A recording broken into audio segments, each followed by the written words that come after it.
Hey everyone, welcome back to another live stream. I'm excited to do another Q&A with you all. We've got quite a few questions that you all have submitted, so I really appreciate that. So I'm going to start pulling up questions one by one, and then from there, if you have a question, there's a couple ways to submit that. Well, the easiest way is just to email support@johnclarketherapy.com, and we can add it for next time. If you feel like coming on live with me and doing some live Q&A, asking your questions and getting them answered, doing some live consultation here, then that would also be great. So if you're interested in coming on live, you can just email support@johnclarketherapy.com. Yeah. That being said, let's get into it. So if you are here live, you're welcome to ask your questions also just in the chat on YouTube, to post a comment there, and I can pull it up here on the screen. First question from Devin. She says, I have a client who has little to no self-energy. She is pretty hypoaroused, flat affect, reports feeling numb. She feels quite hopeless, says she's given up. She has no suicidal ideation. So the question is, really how to work with someone who is, really withdrawn, hypoaroused, flat affect. Um, One thing I might think of is, how do you get a little more energy into her system? And you might think about using the body a little bit more. So, to be a little bit more energizing, you might think about having the client move in session. So if we think about the window of tolerance, you have hyperarousal, which is too much, and hypoarousal, which is not enough. Basically, it's about energy, right? So you might see if you can help her generate some energy by moving the body. Maybe it's standing up, maybe it's moving around, maybe it's just gentle moving side to side, and see how she can tolerate that. You might see, like, can she experience her interoceptive experience at all? Or does it feel pretty blocked or off limits or too much to kind of go there? How does she feel about the shutdown itself? And you could kind of go from there. So from an IFS perspective, a client who has little to no access to self-energy, so I wouldn't say she has no self-energy, I would just frame it as she has maybe no or limited access to self-energy. If that is the case, then from an IFS perspective, really you should switch into direct access. That's when you are kind of bypassing her self-energy, and in lieu of that, you are interviewing her parts directly from your self-energy, assuming that you have sufficient self-energy to take that approach. A lot of people are intimidated by direct access, and it's a little weird at first, but it becomes normal and can actually be quite effective, especially for a client in this case, right?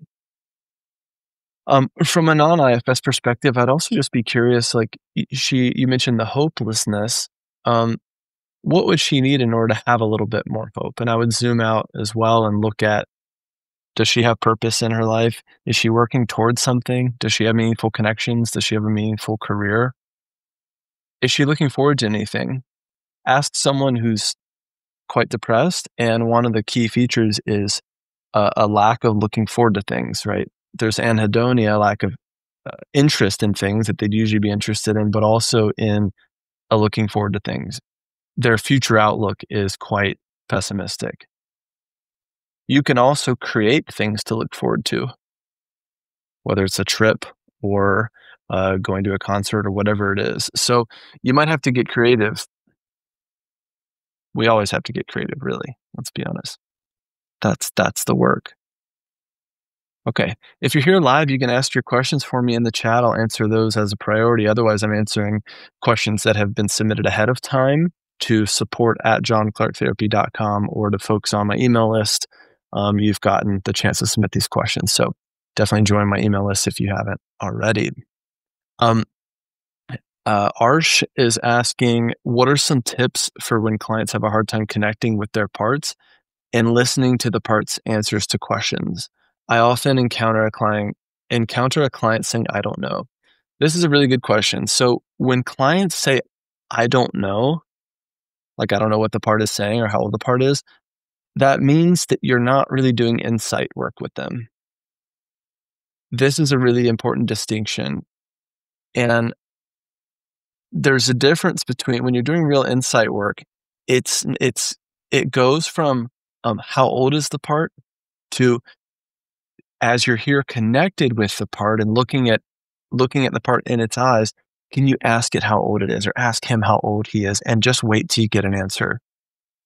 And you wait, or the answer comes right away, and the client says, "Oh, he says he's 7.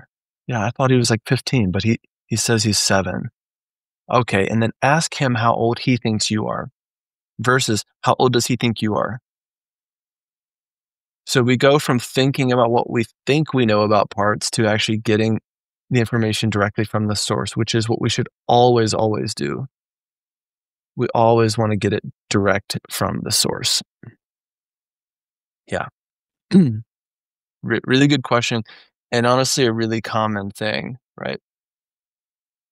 Now, if the client's still, not getting anything from their parts, then they're either blended with another part or they're lacking sufficient self energy to get stuff from the parts, right? It's almost like a magnet. So when we're in more self energy, it's like a magnet or a light. Parts come out and start sharing stuff. Talk therapy isn't always enough, and as therapists, we can feel that in the room. You see your client stuck in cycles of anxiety, shame, and trauma, and despite your training, something is still missing. That's where internal family systems therapy comes in. My name is John Clarke, trauma therapist and IFS practitioner, and I'm hosting a free webinar just for therapists and practitioners to show you how IFS can transform both your personal healing and your client work. We're going to explore how IFS actually helps clients heal at the root, the 8 qualities of self and why they matter in therapy, and a simple tool you can start using right away. No certification required. If you're ready to go deeper in your work and stop carrying the emotional weight alone, this is for you. Join us now. It's free. Link in the description. Question from Olivia. Olivia says, ways to stay in self-energy as a therapist when clients are extremely shut down and blended with hopeless parts. My problem-solving parts or urgency parts jump in. Yeah, I get that. One of the best things you can do here is to get to know the parts of you that are getting activated around this client. That's going to be the main thing. We have parts for many reasons that want to jump in and rescue or help or solve or whatever. One of the best things you can do outside of session is to actually invite these parts of your own and work with them, uh, you know, to work with them when you're not in session. You can do what's called a fire drill, which is basically like in your own time or in your own IFS therapy, think about this client and invite the parts out of you that want to fix or rescue or solve or whatever. That's really the work. So it's a very IFS thing that a lot of times it's like, what do I do in this client situation? Well, you look at your own system and work with your parts that are coming up. Yeah. I'm very excited. We have a live guest coming on. Will, I'm going to bring you up here in a second. And so Will is going to come and actually ask some questions live. So I'm going to bring him up on stage here, and then we'll see what kind of questions he has, and then we'll get back to our questions that either live or that have been pre-submitted. So, all right, Will, can you hear me? Can Yeah, you hear for me? sure. Can you hear me okay? Yeah, cool. Yeah, thanks for jumping on. Let me know how I can help. Sweet. Yeah. Might be a bit of a lag with my connection, but yeah, we will That's best okay. to. It works. Yeah. Um, yeah. So, my question. I've been listening to your podcast for maybe about a month or so, and I'm relatively new to like the framework of IFS, sort of figuring it out. And yeah, for myself, I've heard you talk a bit about like your education, maybe more rooted in like psychodynamic therapy, and then sort of your path to different modalities.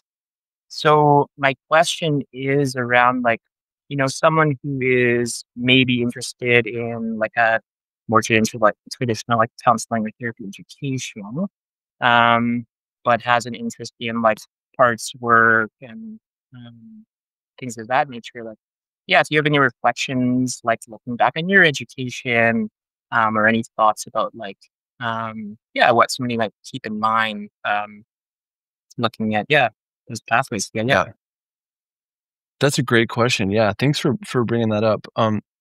So as an aside, something I'm slowly chipping away at is my PhD in counselor education, which is really looking at how our counseling programs built and how do we educate new therapists.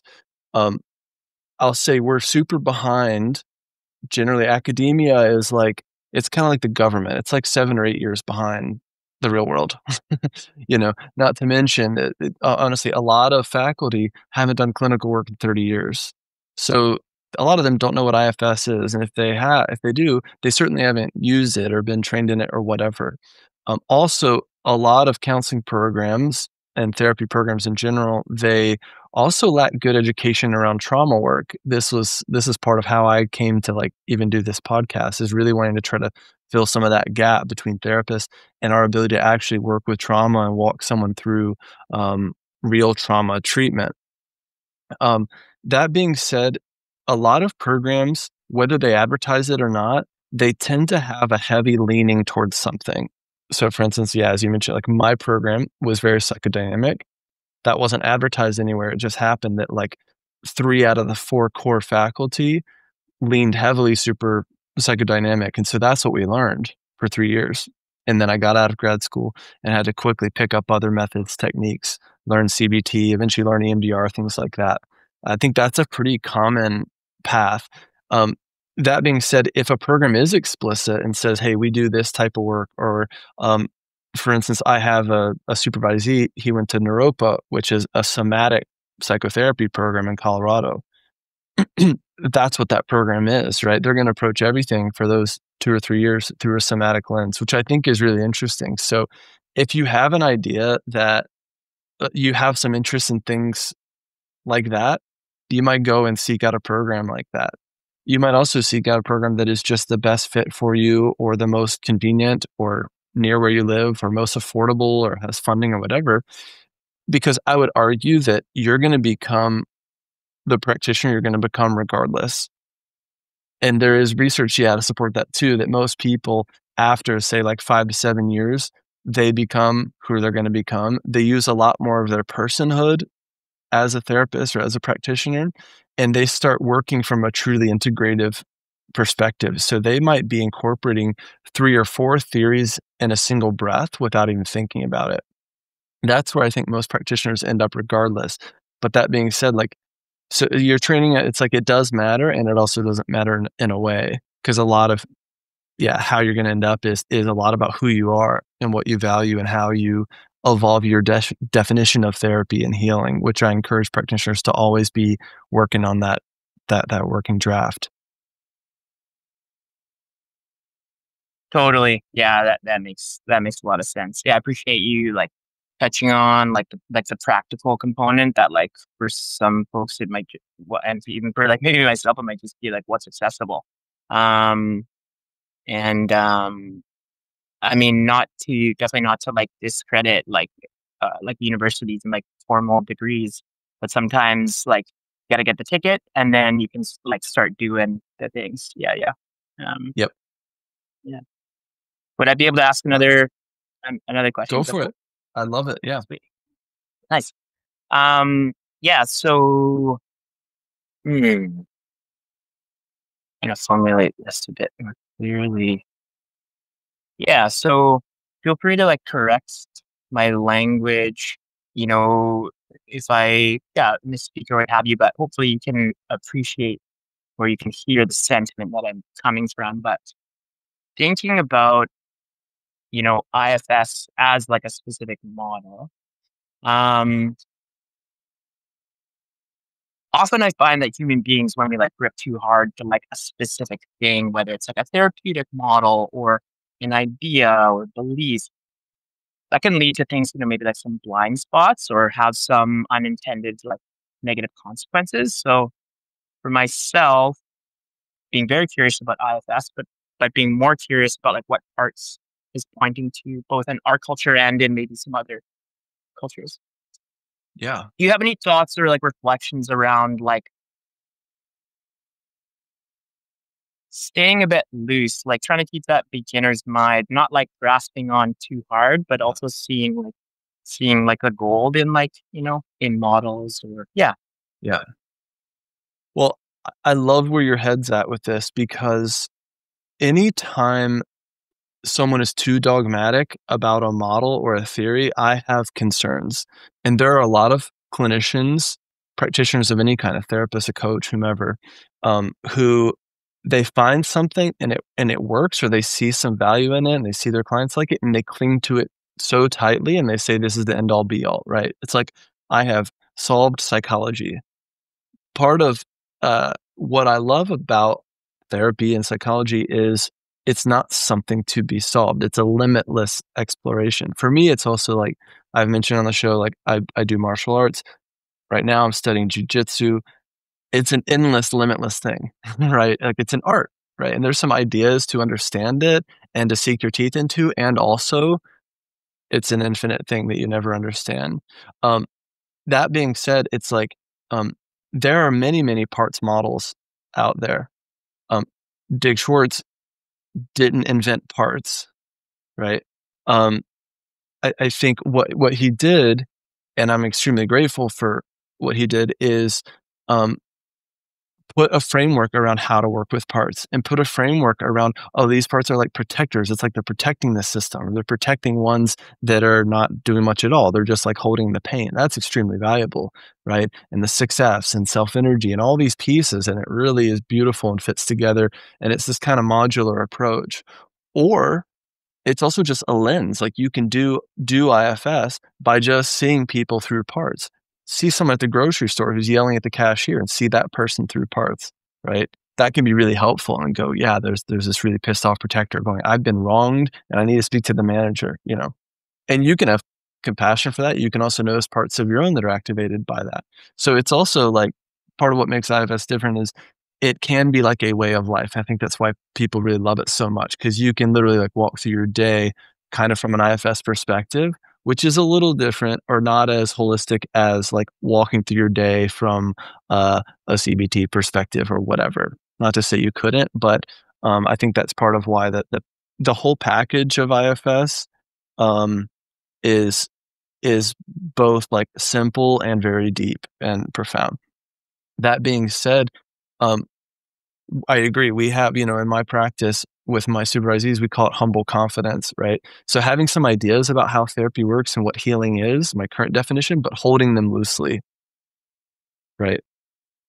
So ho that idea of holding something loosely is essential to me, and that's how we, as a primary stance, as a practitioner, maintain humility and reverence and what we don't know, and, "Hey, let's try this thing together."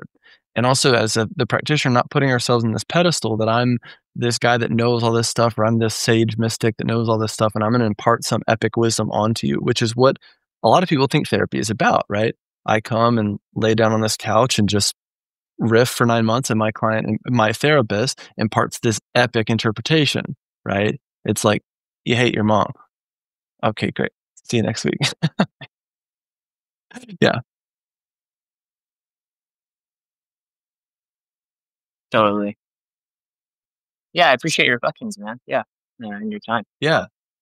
And anything else that would be helpful while we're here? I really, really appreciate being able to engage with you. Yeah, That's great. yeah, I appreciate the opportunity. Nothing's super clear. So maybe I'll just kind of Yeah, like leave it at good enough and take a George cool. Costanza, end on a high note. Alright.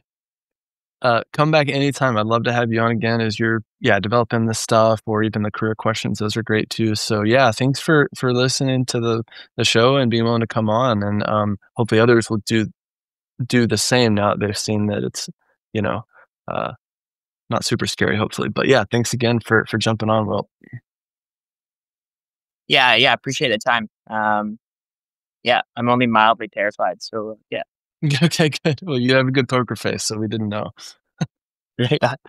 Take care. Have a good rest of Alright. your day. Thanks again, Will. Talk soon. Cheers. Alright. Well, that was thrilling. It's great to engage with you all live. Yeah, like I said, if anyone's interested in doing something like that, I'd love to have you on and just have a conversation or do some consultation around a case or whatever, or your career, your practice. Janet says, how do you support parts to connect with the client's self rather than external people's self? Okay, how do you support parts to connect with the client's self? Yeah, it's a really good question.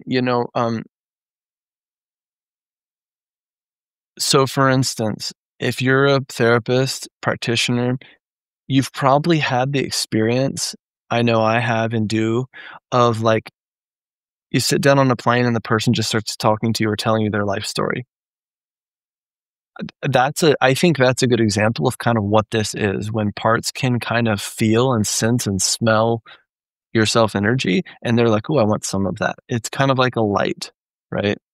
And, parts being attracted to that light. You know, someone is warm and kind or has a warm and kind vibe, and so of course some parts come out and they want to tell you stuff. And they want to be seen and they want to connect with you and they want witnessing from you. So that's a bridge, right? And again, that's part of the bridge that we use a lot as therapists is if you even think about Carl Rogers, right? And the client comes in and goes, "Oh my gosh, I raised my voice at my child and I'm afraid I'm a monster." It's like, yeah, I really hear that you raised your voice. You were really scared in that moment and now you're afraid you're a monster. And part of what we're doing there is just witnessing the client and going, yeah, these feelings make sense. The anger made sense and also the guilt and shame makes sense, right? From an IFS perspective, those parts are benefiting from Carl Rogers' self, right? So it's not the end all be all. And part of how IFS is different is we want to eventually create that bridge between client's parts and client's self. That's the ultimate goal. But sometimes their access is limited. Sometimes my access is limited, right? Sometimes you go to your best friend or your partner, whomever, and go, "I'm feeling really lost. I need help with this thing," right? Or "I just need you to support me," or whatever. Basically, like, I just need your love. Yeah. So if you're gonna, think of it this way, or you're helping parts and you're noticing parts are connecting your self energy, I just don't see it as a bad thing, but it's like a temporary solution, but it's not the destination. That's how I think of it. Again, ultimately, the goal is always pointing clients' parts back to their self energy as much as possible when we have it and when we have access to it. Yeah. Oh yeah, just a comment saying that was very nice. The Will who came on live. Yeah, I really enjoyed that as well. A weird thing about doing this podcast is usually it's just me sitting here looking at a screen, talking and wondering like, is anyone listening? And then we like see the numbers and it's like, oh yeah, there's a lot of people listening or thousands of people listening, but I don't know who you all are besides like maybe my grandma listens. Um, and just getting that connection with you all in terms of like who's listening. I really enjoy that. So it'd be great if I could see all of you at once. So I really know who I'm talking to. Amber says, how can I work with a client's part that uses substances without judging it and without accidentally taking sides with the part that wants to stop? This is a great question. Yeah. Again, benefit of having such a great and curious audience, an audience of a lot of practitioners. Well, true to IFS form, I'm going to point you back to yourself, right? And we're going to go, okay, their parts beget parts. So their parts are activating some of my parts. And just as I'm encouraging the client to do a U-turn, I have to do the U-turn as well if I want to do good clinical work. So just notice and honor and be with. There's a party that judges the client's use, right? Or they go, yeah, 3 bottles of wine a night. And there's a party that goes, geez, oh, that's really bad, or whatever, right? And they have the part that drinks the 3 bottles of wine a night, right? Or comes home from a long day and goes, I deserve it, I earned it. Or comes home from a long day and thinks about a tough conversation they had or a piece of feedback they got that was hard to take. And they go, well, I'm just going to have 1 or 2 or 3 bottles of wine or whatever. And the part that goes, touching into shame is too much. So I'm going to take us all the way out. I'm going to do my firefighting thing. And then another part that wants to stop it goes, "We gotta stop this. This is out of control. You're gonna ruin our lives and our body." Your job is to hold your own judgments and values, and honor them and be with them, but also not lead them and point the client back to their own system, right? There's a part that says, "Let's drink." There's a part that says, "This is gonna kill us." Which one are you more aware of right now, client? Which one can you connect with the most? Which one most needs your help right now? And can you turn toward that one and be with it, right? Here's another example that is common. Client goes, "I'm in this relationship and I'm wondering, should I stay or should I go?" And you as a person have personal thoughts and opinions about this, which they might be accurate, they might be completely, biased based on your experience in your life and whatever, your blind spots. So you may have a reaction and you have parts that go, "Yeah, you should get the hell out of there. This guy sounds like a nightmare." And sometimes if you're really tired or hungry or whatever, or burned out, you might just say that, you know, and go, "It sounds like you should get the hell out of there. Whoops." You know. And if you're right. And the client goes, "Oh, thank God you were right. You saved my life. Right? Now you're my savior and my guru." If you're wrong, they come back and go, "What the hell did you do? You ruined my life. You told me to break up with my partner and now he's with someone else and I regretted it." Right? This is like the first episode of Shrinking with Jason Segel, which is actually a really funny show, a really great show. I recommend it even for therapists. Um, so this is why therapists don't give advice. One of many reasons why we don't give advice, right? We don't want that power. It's disempowering, disenfranchising for clients. So, especially around addictive processes, you just want to be the mirror and go, "Yeah, I'm noticing again this part that says, screw it, let's drink, let's do it. Drinking is fun. It works, gets me distance from those feelings." And then a part going, "We have to stop. This is too much." And our doctor said to stop, and our partner said to stop, or whatever, right? Or you got to lose weight, or whatever it is. Okay, so notice that those two perspectives exist inside of you right now and in this moment. Which one are you more connected with, or which one most needs your help? Which one are you feeling more open to? Which one is your heart more open to? Or can you have them both come forward and tell you about what could be good about drinking or not drinking?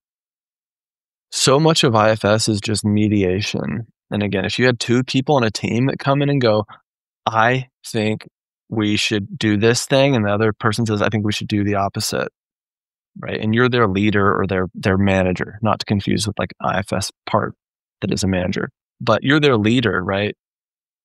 How would you help mitigate that situation? Well, hear from both sides first, openly and curiously and compassionately, right? All perspectives are welcome here. Ultimately, self should be the one to decide, do we drink or not drink? Do we have 3 bottles of wine or 3 ounces? And make a more self-led decision about it. That's the goal.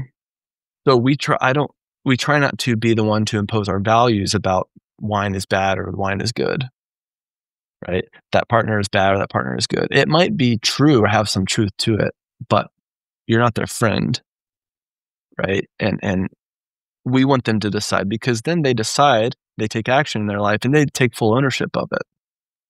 Whatever happens next, whether breaking up with their partner was the quote right or wrong thing to do, or whatever. I hope that's helpful, Amber. Thanks for the great question. Um, we'll go for maybe 10 more minutes or so if we've got other questions. Yeah.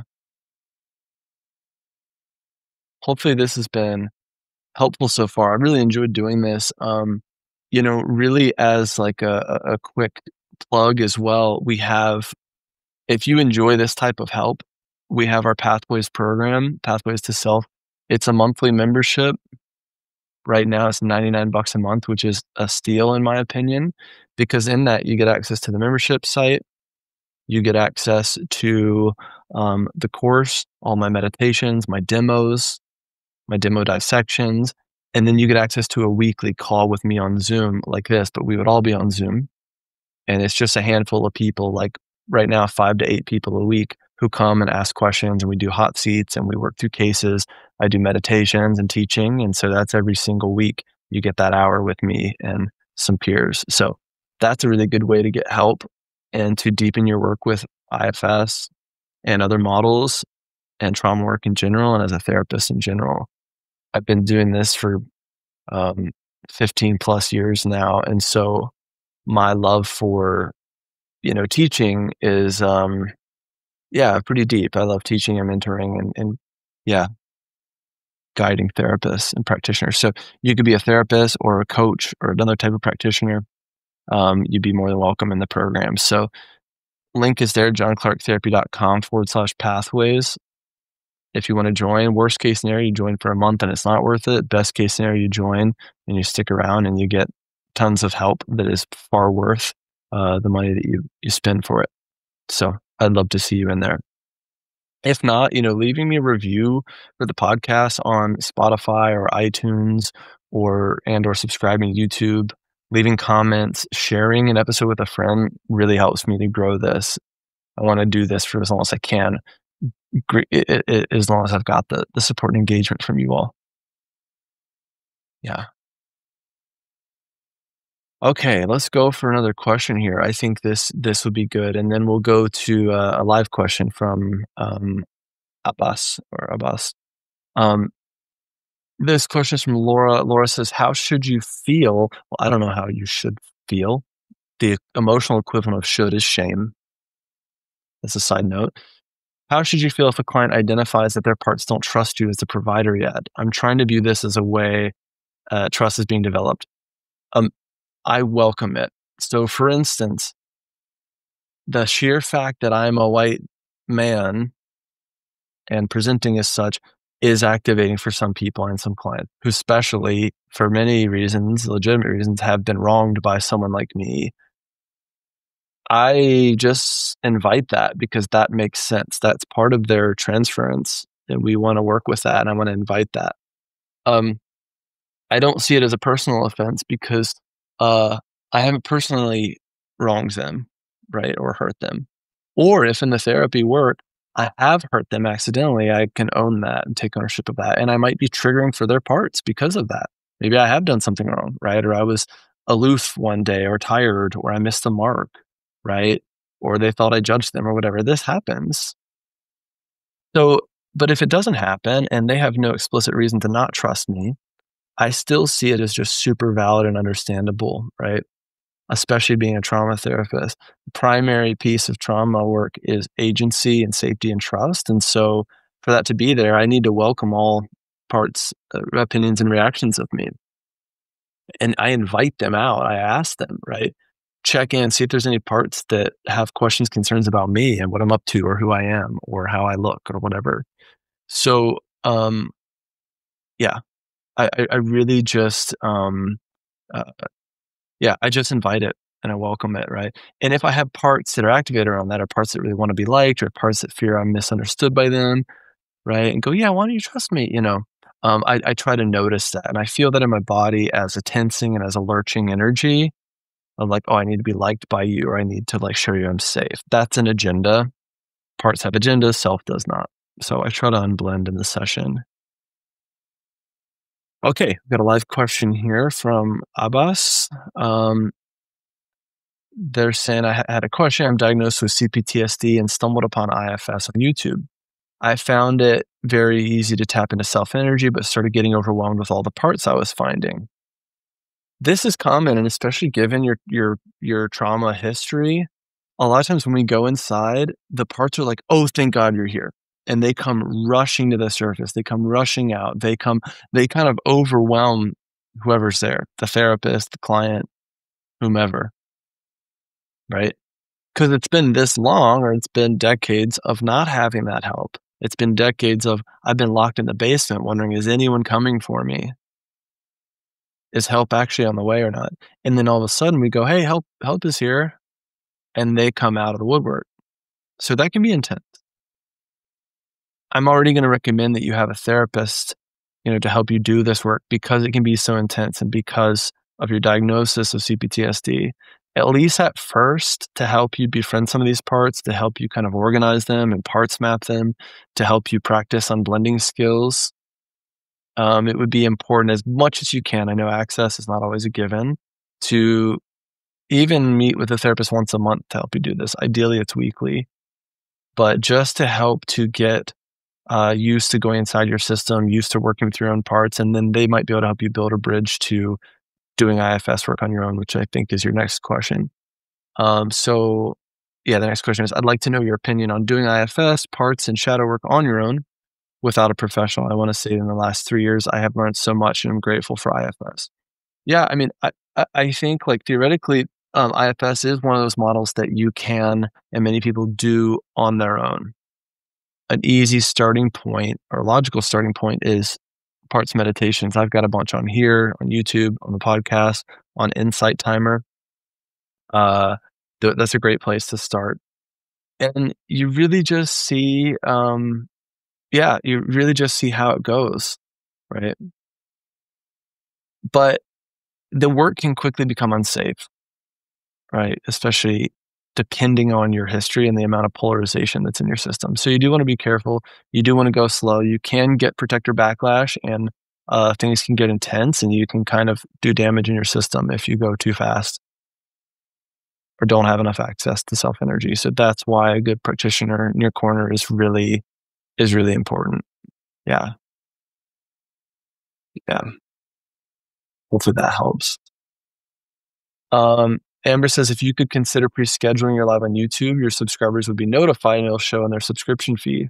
Thanks so much for doing this. That's a great idea, Amber. And I think my producer's probably listening, so she will help me do that for next week. That being said, if you enjoyed this, I'm going to do this again. I'm going to do this again every week, except for the weeks that I'm not here. So the next one of these is going to be 1 week from now, the 18th, 12 p.m. Pacific, 3 p.m. Eastern, and everything in between. So you can just add this to your schedule for a weekly recurring thing. I'll be out on November 25th for the holiday, but then back December 2nd. So otherwise, we'll be here weekly. And yeah, again, I'd love to have you all, joining as much as possible. And I'd love to have more people join live like Will did.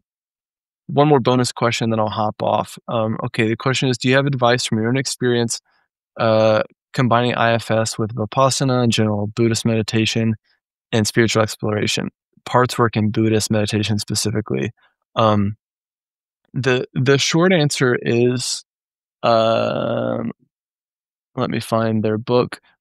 So Ralph de la Rosa, who passed this year, unfortunately, and Ralph was on my podcast. So they wrote this book called Outshining Trauma that is going to answer your question in a book form. Ralph de la Rosa. So I would look this up. I would order it. It's a really good book. It's called Outshining Trauma, A New Vision of Radical Self-Compassion. And the forward is by Dick Schwartz. This is a really good book. Ralph was a Buddhist and very experienced with guiding Buddhist retreats, meditations, things like that. So I'm just going to point you to that book as a starting point rather than try to be the expert of that question right now. But it's a great question. And the short answer is yes, there's a lot of overlap, and Buddhism and IFS marry very well together. Also, I had Ralph on the podcast at one point, so you can look up that interview as well, where Ralph talks through the parallels between IFS and Buddhism. So yeah, it's a great question. Thank you for bringing that. Yeah, Amber says, fantastic book. Highly recommend the audio version. Yeah, it's great.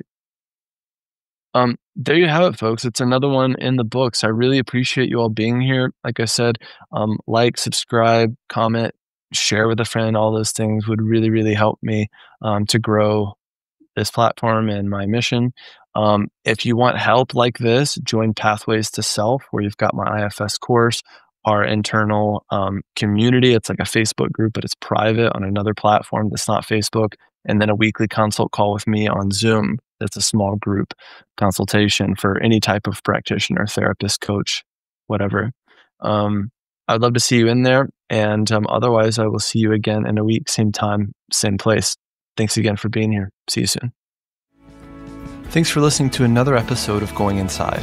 If you enjoyed this episode, please like and subscribe wherever you're listening or watching, and share your favorite episode with a friend. You can follow me on Instagram, YouTube, and TikTok at John Clarke Therapy, and apply to work with me one-on-one at johnclarketherapy.com. See you next time.